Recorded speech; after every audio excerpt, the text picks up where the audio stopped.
La TVT au cœur de l'information.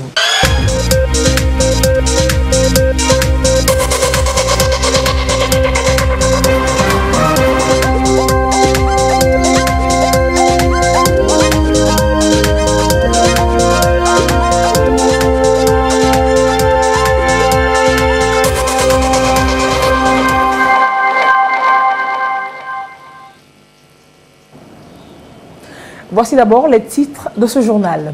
J-6 pour l'élection présidentielle au Togo. La campagne bat son plein et le Togo garde toujours la cote sur le marché financier. Les risques politiques évoqués sur l'économie ne s'avèrent point. Le pays a obtenu près de 53 milliards de francs CFA sur la 25 recherchés à la 3e émission de titres publics. Et on finira ce journal avec de la littérature à Sokodé. La maison d'édition Aoudi y a présenté au public récemment un recueil de nouvelles, La foire de l'obsédé, un parcours dans l'univers de l'amour et l'amour normalement donc avec ses joies et ses déboires. Bonsoir madame, bonsoir monsieur. Le directeur général de l'Agence nationale de la sécurité alimentaire du Togo, en tournée de sensibilisation, était récemment dans la région des Savanes. Il est allé s'entretenir avec les producteurs sur les enjeux de l'agriculture togolaise à la lumière du plan national de développement. Urokura Gadazi était à Tantigou Barrage dans la préfecture de Tone et à Baoulé dans celle de Loti Sud. Dans ces deux localités, l'enceinte a profité pour acheter du maïs aux coopératives, 20 tonnes de maïs blanc. Compte rendu de la tournée, Chazlam Baga. Selon l'Agence nationale de la sécurité alimentaire du Togo, ANSAT, en 2010, les producteurs agricoles ont empoché 644 milliards de francs CFA de bénéfices nets. En 2019, ce chiffre a entièrement doublé, passant à 1350 milliards de francs CFA. En dépit de ces performances, que dis-je de ces prouesses, l'agriculture togolaise reste et demeure moins attractive, et pour cause. Vous prenez les acteurs du secteur agricole au niveau de la base, même s'ils ont connaissance de ces performances, malheureusement les performances ne sont pas relayées sur le terrain, au niveau de nos champs, au niveau de nos zones de production, dans les villages. Si bien que cela ne suscite pas au niveau des jeunes qui sont physiquement forts pour engager leurs forces dans les champs, ça ne suscite pas un intérêt. Et c'est la grande problématique à laquelle nous devons faire face si nous voulons réaliser les 500 000 emplois à l'horizon 2022, tel que le mentionne le plan des plans que le chef de l'État a engagé en 2018. Voilà donc qui justifie cette séance de sensibilisation des producteurs de la région des Savanes, réunis ici à Tantigou Barrage, dans la préfecture de Tone. L'idée de l'ANSAT est de les amener à un changement de comportement, mieux à un changement de paradigme. On est venu échanger avec les paysans sur la façon d'entrevoir le secteur agricole. Donc il faut, un changement de mentalité, une nouvelle prise de conscience au niveau de chaque paysan pour qu'il se reconnaisse comme étant un entrepreneur. Pourquoi? Parce qu'il a l'environnement qui va bien, une meilleure gestion du foncier. Le deuxième point, c'est les facteurs de production, que ce soit les engrais, les semences. Il y a eu une grande évolution dans la gestion, la mise à disposition de ces intrants au niveau du monde paysan. Qu'on leur demande d'avoir le courage, en surmontant les pesanteurs culturels, de chanter ou de vanter les performances qu'ils affichent d'année en année. Cette attitude va dédramatiser l'agriculture qui ne sera plus perçue par les jeunes comme un travail de misère, mais plutôt comme un secteur honorable, créateur de richesses et pourvoyeur d'emplois où ils peuvent se réaliser en termes de beaucoup de millions. Le directeur général de l'ANSAT a également insisté sur la nécessité d'aller inexorablement à la transformation avec à la clé une plus-value à la production selon la vision du PND. PND est arrivé, nous les producteurs aussi, nous serons appliqués dedans. Pour appliquer dedans, il faut qu'on fasse les plans d'affaires. Et pour faire les plans d'affaires aussi, il faut qu'on voit les techniciens de ICAT. Ils vont nous montrer comment nous allons faire pour avoir les plans d'affaires et nous allons profiter du PND aussi. Nous avons vraiment écouté avec intérêt l'AS 2 du PND qui est consacré essentiellement pour nous les producteurs. Et nous pensons que nous allons mettre en application tous ces conseils qui viennent de nous donner, surtout dans la production, la commercialisation et la transformation que nous venons de découvrir avec les différentes étapes dans le PND. Nous avons également bénéficié de l'achat de 10 tonnes de maïs. Ceci va nous permettre aussi d'avoir un montant de base avec lequel nous allons nouer des relations avec la banque dans laquelle nous avons ouvert notre compte pour les prochaines échéances et pour les prochains crédits. Même exercice à l'école primaire publique de Baoulé dans la préfecture de Loti Sud. Le directeur général de l'ANSAT a également insisté sur les filières porteuses, notamment l'ananas, l'apiculture, l'aquaculture, le champignon, le fonio, le karité, les légumes, le sésame et le soja. Il est venu nous apporter de bonnes nouvelles par rapport au PND, la démarche du gouvernement aux producteurs agricoles. Et aujourd'hui, nous sommes tellement satisfaits. Il nous a dit d'être sur nous les femmes, de voir les choses, ça va changer dans notre commerce, pour qu'ils vont nous aider dans le commerce aussi. Et nos enfants qui vont à l'école, au moins de les indiquer leur comportement, que ça va changer à base pour qu'eux aussi. Aujourd'hui c'est nous, mais demain ça sera eux. Donc on remercie beaucoup. Ici aussi, l'ANSAT a procédé à l'achat de 10 tonnes de maïs blanc à 1 600 000 francs CFA à raison de 160 francs CFA le kilogramme. Un prix nettement avantageux pour les producteurs qui expriment leur gratitude au gouvernement. Restons dans la région de Savane pour parler d'élevage. Les leaders du secteur, les Rouga, ils s'appellent, se mettent en association pour mieux s'organiser et défendre leurs intérêts. L'Assemblée générale constitutive s'est tenue à Mango, d'où nous vous proposons la correspondance de Chaznam Baga. Désignés par leur père, les Rouga ou leaders d'élevage jouent un rôle d'interface entre les transhumants et les autorités politiques et administratives ainsi que les autres acteurs, notamment les agriculteurs, dans les différents États concernés par la transhumance.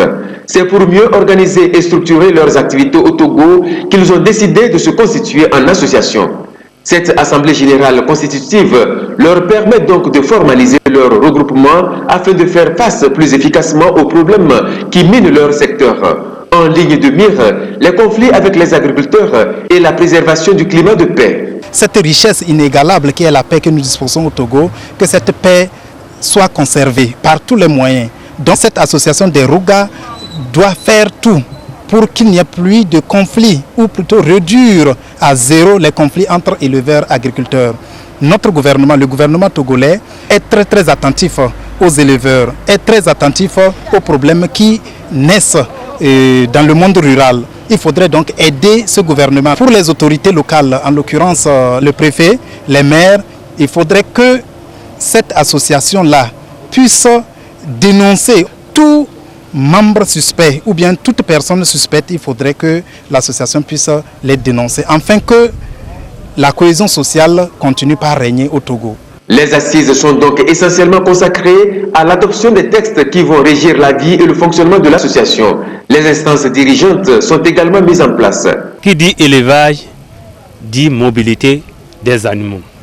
Cette mobilité n'est pas sans difficulté, bien qu'elle soit rentable. Cette union des Rouga va au moins pouvoir sensibiliser les populations pastorales sur les difficultés de dévastation, de conflits et de la disparition des animaux, c'est-à-dire le vol. Et du côté de l'autorité, on peut aussi défendre nos éleveurs en cas de difficulté ou bien les sensibiliser à connaître les règles qui réglementent la transhumance. Le préfet de Loti, qui a apporté le sceau officiel à cette Assemblée générale constitutive, a appelé les Rouga à plus de collaboration franche avec les autorités administratives et les agriculteurs. Ces assises ont bénéficié de l'accompagnement décisif du Conseil interprofessionnel de la filière bovine du Togo et de l'ONG Communication pour un développement durable dans le contexte du programme d'éducation et de formation des populations pastorales en zone transfrontalière. Et je vous le disais en titre, à une semaine de son élection présidentielle, le Togo garde la côte sur le marché financier régional. Les alertes sur le risque politique élevé du fait de cette échéance ne semblent rien ébranler quant à la confiance du marché vis-à-vis du Togo. Et à la faveur de sa 3e émission de titres publics bouclée vendredi dernier, le pays a obtenu près de 53 milliards de francs CFA alors qu'il ne recherchait que 25. Précision Sandra Aziagbe. Les alertes des plus grandes institutions financières sur le risque politique élevé au Togo du fait de la tenue annoncée le 22 février prochain de la présidentielle ne semblent pas altérer la confiance du marché financier régional de l'UEMOA vis-à-vis de ce pays. À quasiment une semaine du rendez-vous des Togolais avec leur propre histoire, le pays garde toujours la côte auprès des investisseurs ouest-africains. À la faveur de sa 3e émission de titres publics, des obligations assimilables du Trésor, bouclée ce vendredi 14 février sur le marché UEMOA titres, le Togo a obtenu près de 53 milliards de francs CFA alors qu'il n'en recherchait que 25. Une mobilisation qui correspond à un taux de couverture de 211%. Le pays aux 8 millions d'habitants pour la 3e fois consécutive depuis son retour sur le marché financier régional préfère ne retenir que 27,5 milliards de francs CFA, soit des ressources qui devront servir à financer en partie son budget gestion 2020.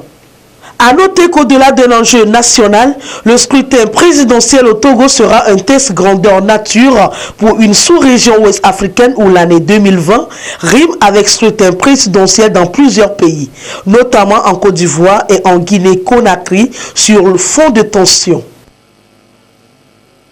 Des enseignants-chercheurs du Togo lancent l'Association togolaise pour la réconciliation nationale. Mission, entre autres, promouvoir un climat de paix et de solidarité. Ils ambitionnent ainsi de réparer le tissu social fragilisé selon eux depuis quelques années par le politique. La problématique était d'ailleurs samedi au centre de la conférence inaugurale de l'association. Compte rendu des échanges, Sonia Amenipo. Dans un paysage politique de plus en plus divisé, seule la solidarité sociale peut permettre le vivre ensemble et le bâtir ensemble. C'est la conviction de l'Association togolaise pour la réconciliation nationale. Pour ce faire, la promotion d'un climat de paix et de solidarité entre les Togolais devient un impératif. Nous pensons que les différents acteurs sociaux essayent de jouer leur rôle, mais ne font toujours pas bien leur part de travail. La question qui se pose, c'est de savoir quelle est notre contribution en tant qu'universitaire. Nous pensons que c'est notre part de passer à la sensibilisation, d'éduquer, d'organiser des conférences pour tenir un discours de paix et de réconciliation aux Togolais pour la création d'une nouvelle société togolaise basée sur la solidarité sociale, parce que c'est la solidarité sociale qui fait le développement. L'Association togolaise pour la réconciliation nationale pense également qu'il est temps que les sciences de la société enseignées dans les universités soient au service du développement. Les universitaires sont restés un peu trop absents de ce qui se passe dans leur société, alors que l'exercice du métier savant, c'est de pouvoir mettre le lien entre les connaissances réelles, d'accord, de la chose sociale, politique, économique, technologique, ainsi de suite. C'est la science qui est le siège de la connaissance, de la conviction. Qu'il faut que les universitaires doivent mettre au devant, d'accord, au profit du développement. Cette association, constituée des enseignants-chercheurs, a pour mission, entre autres, de promouvoir des cadres de concertation pour une approche de solution aux divergences politiques au Togo. Cette conférence de presse lance officiellement les activités de l'association. Et une autre problématique au centre de débat du 52e jeudi JOSE, l'entrepreneuriat coopératif. Quels avantages pour les jeunes entrepreneurs? La rencontre s'est déroulée vendredi aux affaires sociales de Daparon. Les jeunes entrepreneurs et porteurs d'initiatives, d'entreprises ou en quête d'insertion socio-professionnelle et artisans de la région des Savanes ont ainsi été sensibilisés sur l'importance et la nécessité de ce concept. Compte rendu des travaux dans ce reportage de Chaz Nambaga. Pour payer les impôts, L'entrepreneuriat coopératif ou tout simplement entreprendre ensemble, le concept est partagé ici avec les jeunes promoteurs de la région des Savanes. L'idée n'est pas nouvelle, elle a même fait ses preuves dans la préfecture de Pendial avec des jeunes producteurs de riz. C'est au vu des bons résultats obtenus là que le Fonds d'appui aux initiatives économiques des jeunes FAEJ veut répliquer l'expérience à l'échelle régionale. Nous avons remarqué que les jeunes ont du mal à mutualiser les efforts pour se mettre en groupe afin de conquérir un grand marché. Alors nous avons déjà expérimenté dans la région des Savanes. On a vu comment l'engouement que ça a pris. Les jeunes qui font la culture du riz, beaucoup d'eux ont renforcé leur superficie et ils n'arrivent pas de témoigner. Et ça a apporté une plus-value dans leur vie sociale. Et également, ça crée de la richesse pour d'autres personnes. Parce que quand nous parlons de coopérative, ce n'est pas seulement autour d'une filière, mais également au niveau de la chaîne de valeur. Donc, dans une coopérative, ça veut dire qu'il y a d'autres personnes qui peuvent faire la production, d'autres personnes peuvent faire la transformation et d'autres également qui peuvent également commercialiser ces produits. Pour bien vendre le concept aux jeunes, le FAEJ mise sur le partage d'expériences. L'exercice est confié au directeur général de CAFTIS qui explique avec force exemple tiré du parcours de son entreprise mais également de celui de coopérative de Pendial, l'intérêt d'entreprendre ensemble et les avantages qu'on peut en tirer.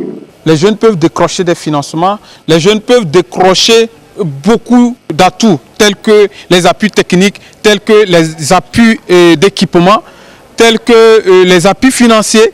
Et donc, nous pensons que aujourd'hui, sans l'entrepreneuriat coopératif, c'est difficile. Même les banques hésitent, les microfinances hésitent à financer les individuels.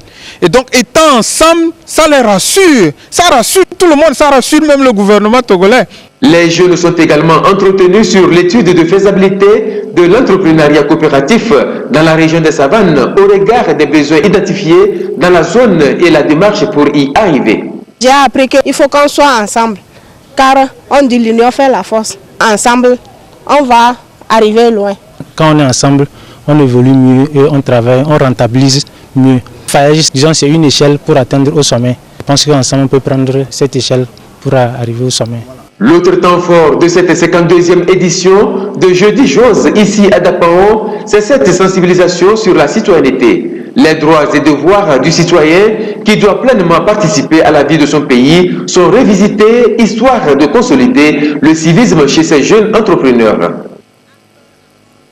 On ne peut pas parler de jeunes entrepreneurs. Le Nounia Lab a ouvert ses portes depuis le 14 février dernier aux jeunes à travers la première édition des Nounia Days.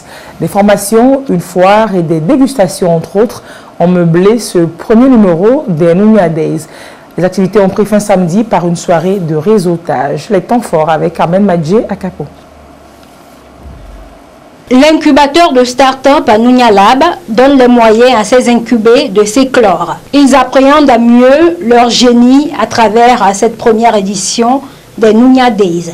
Un espace qui, pendant 48 heures, a permis aux jeunes d'innover et de se faire former dans plusieurs domaines. Au cours de ces 2 jours de Nounia Days, nous avons créé des sites web, nous avons aussi créé une application mobile, nous avons réalisé des robots et aussi un système de feu tricolore.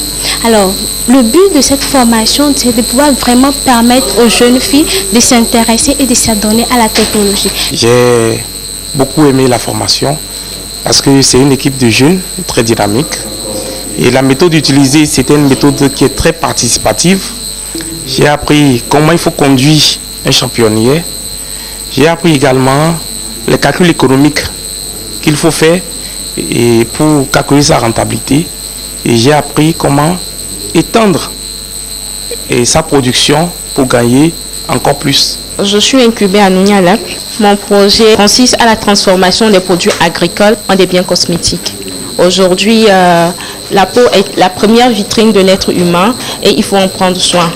Nous avons autour de nous des produits naturels, des produits agricoles que nous produisons avec des vertus énormes pour le bien-être. Donc j'essaie juste de valoriser ces produits agricoles pour le bien de tous. Le Nunya Lab est un incubateur innovant lancé en novembre dernier. L'idée est de doter le Togo de jeunes leaders qui s'investissent pour trouver des solutions aux problèmes de développement durable. L'idée derrière Nunya Day, c'est de faire découvrir les services de Nunya Labs que nous faisons, qui nous sommes, qui sont nos jeunes incubés, quel est leur produit, quel est leur service, quels sont leurs projets d'entreprise, qu'est-ce qu'ils essaient de résoudre dans leur communauté, qu'est-ce qu'ils apportent comme solution. Le Nunya Lab offre également la possibilité à ces incubés de se connecter au monde extérieur pour trouver des opportunités. Une soirée réseautage a donc été organisée au cours des Nunya Days 2020 pour permettre aux jeunes de trouver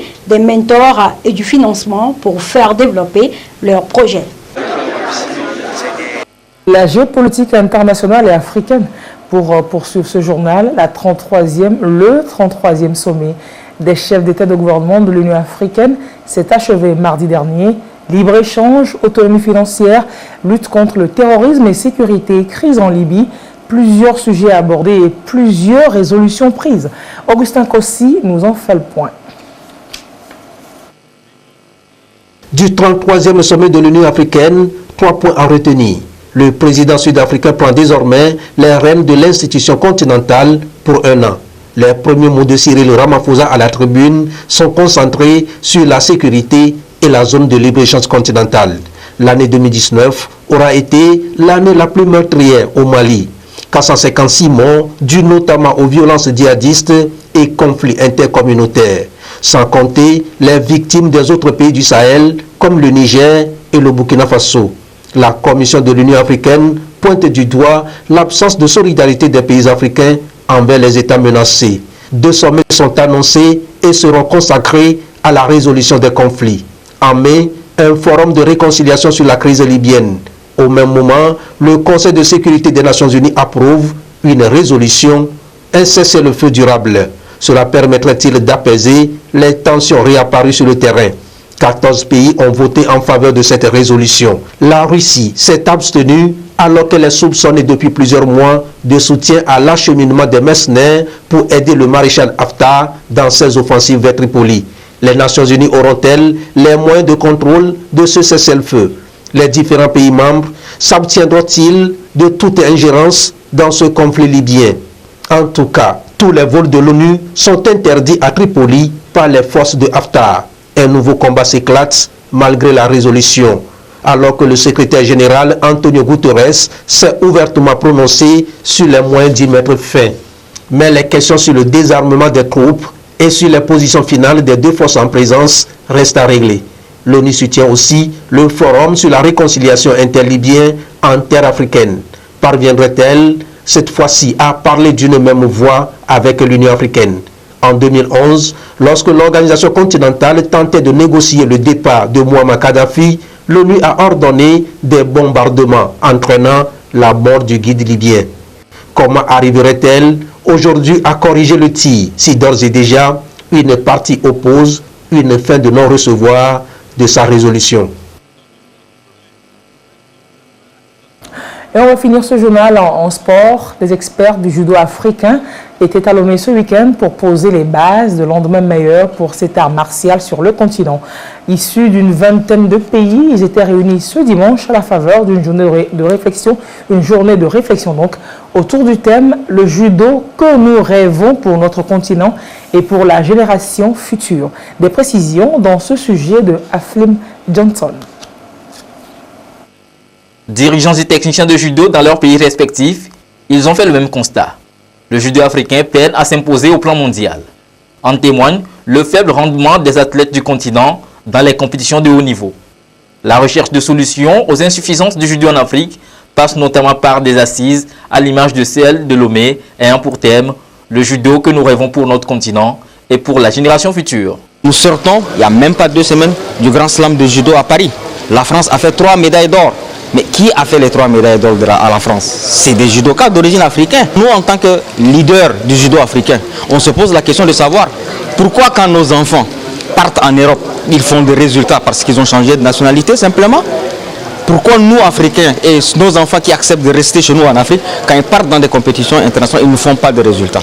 Donc, ça veut dire qu'il y a un potentiel humain au niveau africain, au niveau de nos sportifs, au niveau de nos judokas, qui leur permet d'être des champions.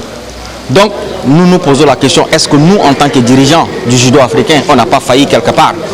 À en croire les participants, principalement des présidents de fédérations de 20 pays d'Afrique centrale, australe et de l'Ouest, cette journée de réflexion a le mérite d'avoir été l'occasion pour les uns et les autres d'identifier les handicaps qui freinent l'essor du judo sur le continent. Des pistes de solutions sont explorées pour rectifier le tir. Nous voyons déjà qu'il y a des choses que nous devons faire que nous ne faisons pas en tant que dirigeants. Les conditions que nous devons réunir qui manquent, mais ces conditions qui manquent sont aussi d'ordre stratégique, d'ordre organisationnel. Pendant longtemps, chaque fédération africaine a évolué seule. Aujourd'hui, on se rend compte qu'en évoluant seul, on ne peut pas avoir de résultats. Donc, il faut qu'on évolue ensemble, qu'on se mette ensemble, on échange ensemble. Maintenant, sur ces vingtaines de pays, si nous mettons ensemble nos points forts et que ça devient les points forts de nos fédérations, nous sommes convaincus que nous allons faire des résultats. La journée de réflexion sur le judo africain à Lomé est la première d'une série de 3 rencontres initiées par l'Union africaine de judo pour le compte de l'année 2020. 2 autres rendez-vous du genre sont prévus dans les mois à venir dans des villes qui restent encore à déterminer. La dernière édition du journal Ce jour sera présentée par Yatta Aratem, mais d'ici là, à 20h45, le journal de la campagne avec Esther Laclé. Et à 21h, vous suivrez en direct le candidat, professeur Aimé Tchaboré-Goguet du parti ADI, vous présenter son programme de société pour la présidentielle du 22 février prochain. Il sera interrogé, comme tous les autres candidats, par Gerson Dogo et Gaëtan Padjeba. Restez sur la TVT pour la suite de ce programme. Au revoir et à très bientôt.